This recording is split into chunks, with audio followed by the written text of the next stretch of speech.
Hello students, my dear students, आज हम पढ़ने जा रहे हैं पास्ट कॉन्टिन्यूअस टेंस यानी पास्ट इम्परफेक्ट टेंस अर्थात past progressive tense. Past continuous, past imperfect और पास्ट प्रोग्रेसिव, ये तीनों ही एक ही नाम है। हमने इसके पहले पढ़ा प्रेजेंट के चार forms, present indefinite, present continuous, progressive या इम्परफेक्ट कह लीजिए, प्रेजेंट परफेक्ट और प्रेजेंट परफेक्ट कॉन्टिन्यूअस। फिर हमने बताया सिंस और फॉर का यूज़ कहाँ करेंगे, फिर उसके बाद पास्ट इंडेफिनिट और अब बारी आती है पास्ट कॉन्टिन्यूअस। एक टेंस को सीक्वेंस में पढ़ेंगे और टेंस क्यों जरूरी है। Somebody is asking why tense is required to know. Tense is a fundamental aspects of English grammar. Tense is a fundamental aspects of English grammar. एक बुनियादी चीज़ है जो आपके बेसिक नॉलेज, एक बिगिनर्स के लिए वेरी इंपॉर्टेंट थिंग्स है। Because of that कि if you know about the tense, it means grammatically you know about present time, past time and future time. Tense are necessary for effective communication और conversation. Tense क्यों जरूरी है? क्योंकि आपके effective communication, प्रभावशाली वार्तालाप के लिए, प्रभाव छोड़ने के लिए some grammars, rules and regulation is required, and that's why tense is required. Why tense is required? It gives a dynamic, effective personality to you. आपको एक अस्थाई, एक प्रभावमयी व्यक्तित्व की पहचान है कि टेंस, वॉइस, नरेशन आप जाने। Why tense is required? Tense helps us distinguish between past events, ongoing actions and future plans. Past event के लिए, ऑनगोइंग एक्शंस के लिए और फ्यूचर प्लान्स के लिए ये टेंस ही हमें सिखाता है। Why tense is required? Tense is required to convey ideas, informations accurately, not approximately, accurately. That's why tense is required. Tense is important for you. तो टेंस बहुत ज़रूरी है। आज हम पास्ट कॉन्टिन्यूअस टेंस को पढ़ेंगे। प्रेजेंट कॉन्टिन्यूअस टेंस में हमने पढ़ा था कि काम वर्तमान काल में जारी है, चल रहा है या आदत है, रहा है, रही है, रहे हैं। इज एम आर का प्रयोग हमने सीखा था। वह जा रहा है, वह खा रहा है, वह सो रहा है, ये प्रेजेंट कॉन्टिन्यूअस था। अब इसमें था लगेगा क्योंकि बात पास्ट टेंस में हो रही है। पास्ट समय में, भूतकाल में कोई कार्य जारी है, भूतकाल में कोई काम जारी था, चल रहा था, आदत थी किसी की, भूतकाल में एक्शंस कंटिन्यूड है। इसको शो करने के लिए past continuous tense, imperfect tense या प्रोग्रेसिव टेंस को हम लोग पढ़ते हैं। तो चलिए सीखते हैं पास्ट कॉन्टिन्यूअस, इम्परफेक्ट और प्रोग्रेसिव टेंस। कोई काम भूतकाल में हो रहा था, जारी था, चल रहा था या आदत थी। इसको, इस सेंस को क्लियर करने के लिए पास्ट कॉन्टिन्यूअस का यूज करते हैं। पहचान क्या है? हिंदी वाक्य में सब्जेक्ट के बाद क्रिया आती है। सब्जेक्ट के बाद क्रिया तथा क्रिया के साथ यदि रहा था, रहे थे, रही थी। प्रेजेंट कॉन्टिन्यूअस में रहा है, रही है, रहे हैं, ये था। और इसमें रहा था, रहे थे, रही थी। तथा कुछ ऐसे सेंटेंसेस भी जिसमें हुआ था, खड़ा था या बैठा था इत्यादि हो। जिस तरह कि उसने एक नया कपड़ा पहना हुआ था, उसने पुराने कपड़े पहने हुए थे, वह बाजार में खड़ा था, वह बागीचे में खड़ा था, वह किचन में खड़ा था, वह हॉल में खड़ा था। He was standing in the market, he was standing in the hall, he was standing in the kitchen, he was standing in the garden. वह बैठा था, वह सोफे पर बैठा था, तो he was sitting on the sofa. वह झूले पर बैठा था। तो इस तरह के सेंटेंसेस को भी पास्ट कॉन्टिन्यूअस टेंस में हम लोग बनाते हैं। अभी इसका हेल्पिंग वर्ब क्या है? इसका हेल्पिंग वर्ब वॉज और वर है। कुछ लोग इसको वेयर पढ़ते हैं। That is not a correct pronunciation. Correct pronunciation is were, was, were, helping verb. और मेन वर्ब क्या होता है? मेन वर्ब में verb one plus ING, base form में आईएनजी जोड़ते हैं, जिसे वर्ब फोर्थ फॉर्म भी कहते हैं। वर्ब का चौथा रूप या फिर पार्टिसिपल फॉर्म ऑफ वर्ब भी कहते हैं। यदि हमने गो लिया तो second form is went and third form is gone. आपने इसको पढ़ा है, first, second and third. Fourth is going and fifth is goes. Verb fifth form is goes. ये कई किताबों में दिया हुआ है। कुछ किताबों में गो, वेंट, गॉन। हम वर्ब के थर्ड फॉर्म्स याद करते हैं टेंस को अच्छे से बनाने के लिए। वर्ब का फोर्थ फॉर्म गोइंग और गोज होता है। और कुछ किताबों में टू गो से भी शुरू होता है। टू गो इन्फिनिटिव वर्ब यहाँ से शुरू होता है। एंड सेकेंड, ये गो या टू नहीं रहेगा तो सिर्फ गो प्लूरल के लिए, और गोज प्रेजेंट इंडेफिनिट में वर्ब का फिफ्थ फॉर्म सिंगुलर के लिए लगाते हैं। Go, went, gone, first, second, third. Going is the fourth form and goes is the fifth form of the verb. तो इसे आप क्लियर समझेंगे। अब हमने पढ़ना है कि was, were, verb one plus ING इसका मेन वर्ब लगता है। यदि हम इसे जान जाएं, हिंदी की पहचान, हेल्पिंग वर्ब और मेन वर्ब को जान जाएं, तो हम अपने रूल्स एंड रेगुलेशन बना सकते हैं। अब हम अफर्मेटिव सेंटेंस, सकारात्मक वाक्यों को लेते हैं। सकारात्मक वाक्य क्या होते हैं? जिसमें यस नो नहीं होगा, डिनाई नहीं होगा, प्रश्न भी नहीं होंगे, क्वेश्चंस भी नहीं होंगे, ना यस नो क्वेश्चन होगा ना WH क्वेश्चन होगा। सिंपल सेंटेंसेस, सकारात्मक, पॉजिटिव, अफर्मेटिव, डिक्लेरेटिव, असर्टिव, आप सेंटेंसेस इसको बोल सकते हैं। वह प्रधानाध्यापक को पत्र लिख रहा था, क्या होगा? ही वॉज क्यों? वॉज क्यों? I was, he was, she was, it was. Singular subject, boy was, girl was, इन सबके साथ वॉज लगेगा।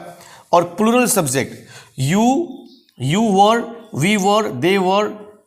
Plural subject, boys were, girls were, going, boys were reading. इस तरह पढ़ाएंगे, इस तरह बनेगा सेंटेंसेस। वह प्रधानाध्यापक को पत्र लिख रहा था, he was writing a letter to the principal। PAL principal, एक PLE प्रिंसिपल होता है जिसमें लास्ट में LE है, समझिए वो रूल है। रूल में भी LE लास्ट में होता है और रूल वाला प्रिंसिपल है। इसमें PAL प्रिंसिपल, प्रधानाध्यापक। तुम क्रिकेट खेल रहे थे, यू वर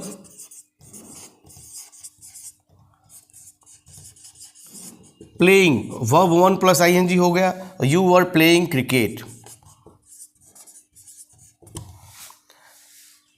हम लोगों को यह समझना है, एक वॉज वाले सेंटेंस को, एक वर वाले सेंटेंस को इसलिए लिया गया है ताकि हमारा कंसेप्ट क्लियर हो जाए। अब आप ध्यान देंगे, नेगेटिव सेंटेंसेज, वह सो नहीं रहता। अफर्मेटिव का स्ट्रक्चर क्या हुआ? सब्जेक्ट हमने लिया, वॉज या वर में से कोई एक लिया, ही के साथ वॉज लगेगा, verb one plus ING, writing हो गया, ऑब्जेक्ट हो गया अ लेटर, और other words to the principal. Clear? वह सो नहीं रहा था बनेगा he was not sleeping. He was not sleeping. तुम पढ़ नहीं रहे थे, you were not reading. Structure क्या हो जाएगा? सब्जेक्ट प्लस वॉज या वॉर में से कोई एक, प्लस नॉट, प्लस वर्ब का fourth form, plus object, plus other words. Yes और नॉट? वह सो नहीं रहा था, ही वॉज नॉट स्लीपिंग। तुम पढ़ नहीं रहे थे, यू वर नॉट रीडिंग। अब सीखेंगे हेल्पिंग वर्ब के साथ इंट्रोगेटिव, जिसे हम यस नो क्वेश्चन कहते हैं। क्यों कहते हैं? क्योंकि इनके आंसर यस नो में आता है। क्या वह सो रहा था? हाँ वह सो रहा था। क्या वह सो रहा था? नहीं, वह नहीं सो रहा था। तो नहीं, हाँ या ना में जिनके आंसर आए उन प्रश्नों को यस नो क्वेश्चन कहते हैं। वो हेल्पिंग वर्ब से बनते हैं और उनको पहचानने के लिए जनरली हिंदी कर्ता से पहले क्या आएगा? क्या वह सो रहा था? तो वह के साथ हेल्पिंग वर्ब क्या लेते हैं? वॉज। तो वॉज को पहले लगा देंगे। Was he sleeping? Question mark. क्या तुम खेल रहे थे? Were you playing? Question mark. Structure क्या हो जाता है हेल्पिंग वर्ब इंट्रोगेटिव में? पहले हेल्पिंग वर्ब को पहले रखेंगे, वाज या वर प्लस सब्जेक्ट, वाज और were according to subject use करेंगे, plus verb one plus ING plus object plus other word plus question mark. This is the structure. अब helping verb interrogative negative को हम लोग पढ़ते हैं। जो यस नो क्वेश्चन ये भी होता है, क्या वह सो नहीं रहा था? Was he not sleeping? Question mark. क्या तुम आम नहीं खा रहे थे? वर यू के साथ वर होता है, वर यू नॉट, नहीं है तो नहीं का not, were you not eating a mango? Were you not eating a mango? Question mark. अब इसका स्ट्रक्चर क्या होगा? वाज या वर में से कोई एक plus subject plus not, subject और वर्ब के बीच में नॉट लगाएंगे, नॉट प्लस वर्ब का fourth form plus object plus other word plus question mark. Simple. आप यदि सेंटेंस को अच्छे ढंग से बनाना सीख लेते हैं तो स्ट्रक्चर बनाना खुद ब खुद सीख लेंगे। स्ट्रक्चर को रटंत विद्या घटंत बुद्धि, रट्टाफिकेशन नहीं करना है। स्ट्रक्चर बार बार याद करने की चीज़ नहीं है, स्ट्रक्चर को बनाते बनाते प्रैक्टिस में ला करके याद करने की चीज़ है। वह कब पढ़ रहा था? कब का क्या होगा? ये WH है, इंफॉर्मेशन, टाइम, पर्पज, रीजन पूछते हैं WH वर्ड्स। वह कब पढ़ रहा था? कब का? when was he reading? Question mark. तुम कैसे लिख रहे थे? कैसे का क्या होता है जी? How were you writing? How were you writing? Structure क्या हो जाता है? स्ट्रक्चर हो जाएगा WH वर्ड प्लस वॉज या वॉर में से कोई एक plus subject plus verb fourth form plus object plus other word plus question mark. अब WH इंट्रोगेटिव नेगेटिव, वह क्यों नहीं पढ़ रहा था? तो क्यों का क्या होगा? Why was he not reading? Question mark. वे लोग क्यों नहीं खेल रहे थे? Why were they not playing? Question mark. Structure हो जाएगा WH वर्ड प्लस वॉज या वर में से कोई एक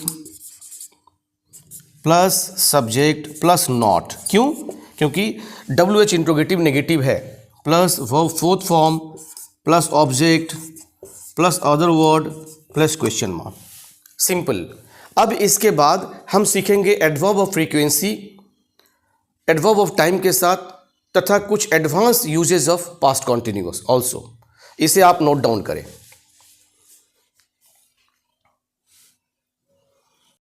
हमने पढ़ा पास्ट कॉन्टिन्यूअस टेंस में रहा था, रहे थे, रही थी के साथ हुआ था, बैठा था या खड़ा था वाला सेंटेंस भी पास्ट कॉन्टिन्यूअस में बनेगा। एग्जाम्पल लीजिए, वह खड़ा था, ही वॉज स्टैंडिंग, इस तरह बनता है, ही वॉज स्टैंडिंग। इस तरह के सेंटेंस हमने प्रेजेंट कॉन्टिन्यूअस में भी बनाए थे। वह खड़ा है, ही इज स्टैंडिंग, और यहां पर वह खड़ा था, ही वॉज स्टैंडिंग। वह कतार में खड़ा था, he was standing in a Q. वह बैठा था, ही वॉज सिटिंग।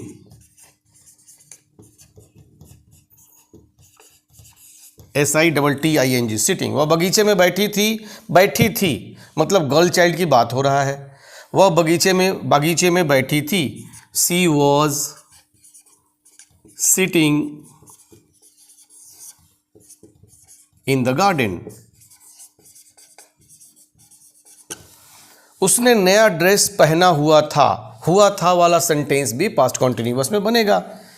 उसने नया ड्रेस पहना हुआ था, ही और सी दोनों से बन सकता है, बट आप ही से बनाइए। ही वॉज वियरिंग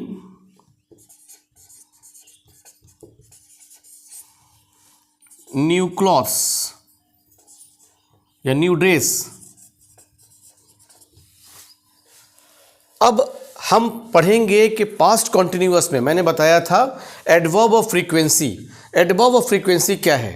आवृत्ति विशेषण, क्रिया विशेषण। आवृत्ति क्रिया विशेषण को एडवर्ब ऑफ फ्रीक्वेंसी कहते हैं। एडवर्ब ऑफ फ्रीक्वेंसी वाले शब्दों से यह समझ में आता है कि काम एक बार हुआ है, बार बार हुआ है, यदा कदा हुआ है, कभी कभार हुआ है, सर्वदा हुआ है इत्यादि। तो आवृत्ति, बार बार आवृत्ति, रिपीटेड एक्शंस को एडवर्ब ऑफ फ्रीक्वेंसी शो करता है।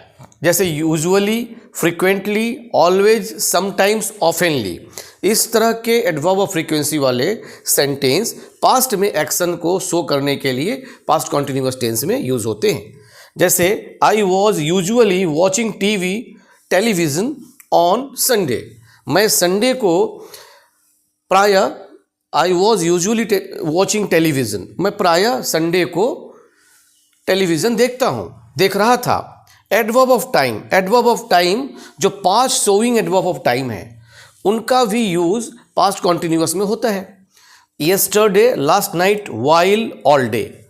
एग्जाम्पल लीजिए, आई वॉज रीडिंग यस्टरडे, मैं पिछले कल को पढ़ रहा था, पिछले कल में पढ़ रहा था, बीते हुए कल में पढ़ रहा था। They were eating at the restaurant last night, जब मैंने लास्ट नाइट को देखा तो क्या कर रहे थे? रेस्टोरेंट में खाना खा रहे थे, वे खाना खा रहे थे। एक्शन पास्ट टाइम में, एडवर्ब ऑफ टाइम जो पास्ट शोइंग वर्ड है उनमें ये एक्शन चल रहा था।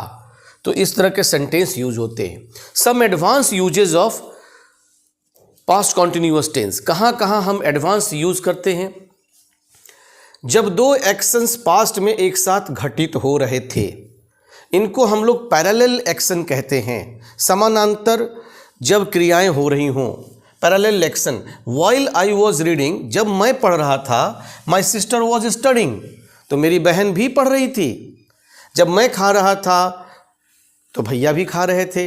इस तरह के सेंटेंसेस जिसमें दो एक्शंस पास्ट टाइम में एक साथ हो रहे हों, तो उनको हम लोग पास्ट कॉन्टिन्यूअस में लिखते हैं। और वाइल देखिए यहाँ पे, ये वाइल भी adverb of time, past showing time को शो करता है।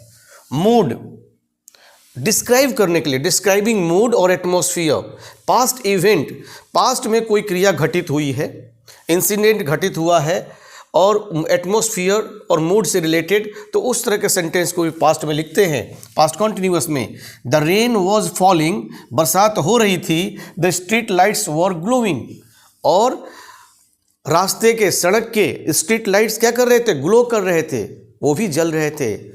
तो the rain was falling, the street lights were glowing. Irritation, चिड़चिड़ापन वाली बातें और रिपीटेड पास्ट एक्शन। जैसे he was always forgetting to lock the door, वह क्या भूल जाता है? वो हमेशा भूल जाया करता था। He was always forgetting to lock the door, वो दरवाज़ा बंद करना भूल जाता था। तो इस तरह के सेंटेंस को भी पास्ट कॉन्टिन्यूअस में हमने लिखा। ऑलवेज हमने देखा एडवर्ब ऑफ फ्रीक्वेंसी है, adverb of frequency always use होगा। Hypothetical situations, sometimes imaginary situations, hypothetical situations को भी हम लोग पास्ट कॉन्टिन्यूअस में लिखते हैं। जैसे if I were, generally I के साथ क्या होता है? वॉज होता है, बट हाइपोथेटिकल सिचुएशंस में वाज की जगह पे हमने वर को दिखाना है। I were having a child, I would raise him in a village.